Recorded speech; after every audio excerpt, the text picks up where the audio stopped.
안녕하세요. 강남대학교 소프트웨어 응용학부 김동희입니다. 발표 시작하도록 하겠습니다. 연구 주제는 불똥 입자의 이류와 삭제를 효율적으로 학습 표현하는 인공신경망입니다. 유체 동력학은 유체역학 중에서 움직임을 다루는 내용이며 주로 시뮬레이션에서 쓰입니다. 이때 유체 입자의 불규칙한 발생과 움직임이 나타날 수 있으며 이는 큰 움직임에서 파생된 것으로 수학식으로 표현되지 않는 비예측성 움직임을 보입니다. 이를 2차 효과, 세컨더리 이펙트라고 하며 저는 이 2차 효과에 대해 AI를 통해 환경을 파악하고 예측한 뒤 적절한 위치에 생성하는 것이 목적입니다. 유체 동력학에서 이체 효과는 다양하게 존재하며 저는 이 중 불똥을 대상으로 연구를 진행하였습니다. 알고리즘 순서도입니다. 전체적인 프로세스는 다음과 같으며 이 과정을 다음 페이지부터 자세하게 설명드리겠습니다. 첫 번째는 데이터 수집 단계입니다. 데이터는 기존의 불똥을 수치 해석으로 풀어낸 연구 논문을 바탕으로 불똥 시뮬레이션을 생성합니다. 이때 논문은 3D 시뮬레이션이며 저는 2D로 바꿔서 진행하였습니다. 총 5개 장면으로 구성되었으며 격자 기반 데이터, 입자 기반 데이터로 나눌 수 있고 밀도장, 온도장, 속도장 등에서 얻는 데이터 또는 입자 속성 데이터가 그 예시입니다. 다음은 데이터 가공에 쓰이는 기술입니다.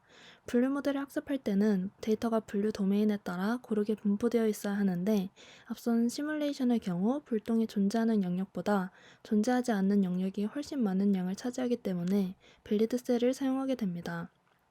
이는 불똥이 존재하는 격자의 이웃 격자까지 불똥이 존재하는 값으로 변환해서 사용하는 것입니다. 1대1 샘플링도 이와 같은 이유로 데이터가 고르게 분포되지 않고 한쪽으로 치우친 경우 학습이 원활하게 이루어지지 않기 때문에 더 많은 양을 가진 도메인 데이터를 더 적은 양을 가진 도메인 데이터 수에 맞게 1대1 비율로 맞춰주는 것입니다. 이때 데이터 수를 줄이는 과정에서 랜덤하게 선택해서 줄어들게 됩니다. 다음은 불똥 생성 네트워크 단계입니다. 이 단계는 불똥이 어느 위치에 생성되는가를 학습시킵니다. 생성 네트워크 모델 학습 전 전처리 과정입니다. 우선 밸리드 셀을 적용하는데 아래에 확대된 이미지를 보면 밸리드 셀이 적용된 하얀색 격자를 볼 수 있습니다. 또한 1대1 샘플링을 적용하는데 아래 표는 적용 전후의 예시이며 실제로 불똥이 존재하지 않는 영역이 데이터의 86%를 차지하기 때문에 1대1 샘플링 과정은 굉장히 중요한 역할을 합니다. 이후에 대용량 데이터 집합으로 저장하며 전처리 단계가 마무리됩니다. 다음은 네트워크 단계입니다. 입력 데이터는 격자 기반의 속도, 온도, 밀도 값이 들어가며 입력 레이어를 제외하고 총 3개의 층으로 이루어져 있습니다. 출력으로는 각 격자에서 불똥의 생성 여부에 관해 생성 유무가 확률 기반으로 출력됩니다. 결과 확률과 실제 정답값의 오차값을 계산한 뒤 네트워크 모델의 가중치를 업데이트하면서 반복 학습이 이루어집니다. 학습 결과 영상을 보면 하얀색 영역이 불똥이 생성될 영역으로 표시됩니다. 학습할 때 다양한 활성함수를 실험해보았고 모두 비슷한 결과를 보이지만 그중 리키렐로가 가장 잘 나오는 것 같아서 리키렐로를 사용하였습니다. 오른쪽 아래는 학습 과정 중 정확도와 손실값을 기록해서 그래프로 그렸습니다. 정확도는 90%를 웃돌고 손실값은 0.3 아래로 떨어지는 것을 확인할 수 있었습니다. 다음은 불똥 움직임을 결정하는 네트워크입니다. 현재 움직임을 읽어서 다음 움직임을 예측하게 됩니다. 여기서도 전차의 단계를 먼저 보면 우선 시뮬레이션에서 데이터를 뽑을 때 불똥이 존재하는 격자에서 불똥 입자의 속도와 해당 격자의 속도값을 뽑아냅니다. 또한 해당 격자의 이웃 격자 속도값도 뽑아내서 함께 입력 피처 벡터로 사용합니다. 타겟 데이터는 입자 속도의 변화량인 가속도 값이며 텍스트 파일로 저장한 뒤 대용량 데이터 집합의 포맷으로 한 번 더 저장됩니다. 다음은 네트워크 단계입니다. 생성 네트워크 모델보다 레이어의 수가 한층 더 깊고 조기 종료 콜백 함수를 사용해서 훈련 시간을 단축하였습니다. 학습 결과로 가속도의 x값, y값이 아웃풋으로 나옵니다.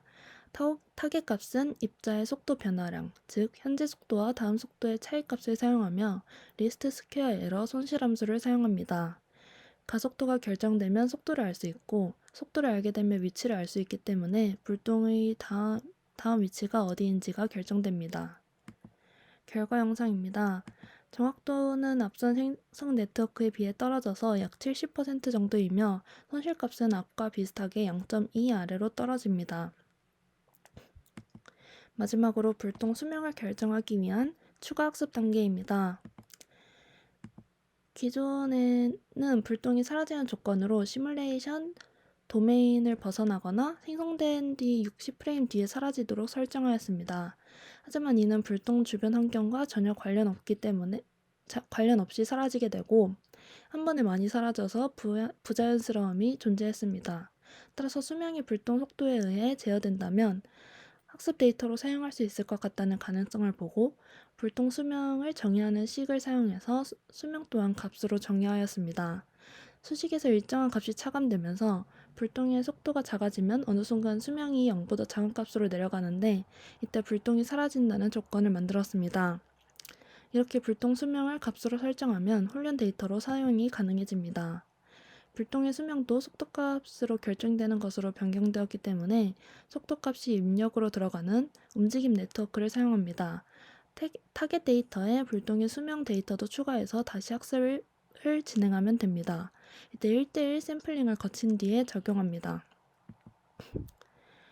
페이지는 불똥을 기존 방법인 60프레임마다 사라지도록 한 결과와 수명을 AI로 학습한 뒤 적용한 결과를 비교한 것입니다.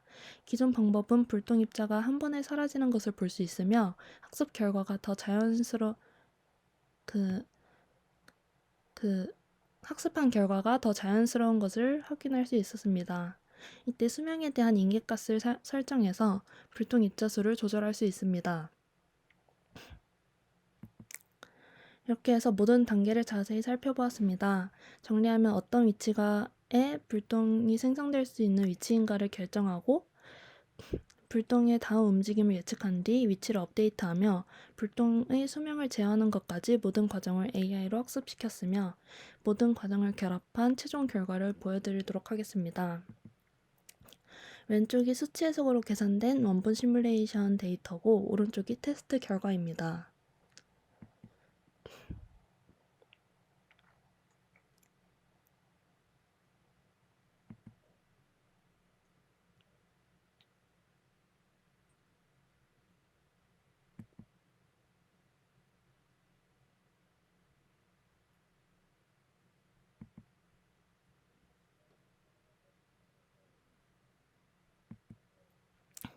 구현 시 세부사항입니다.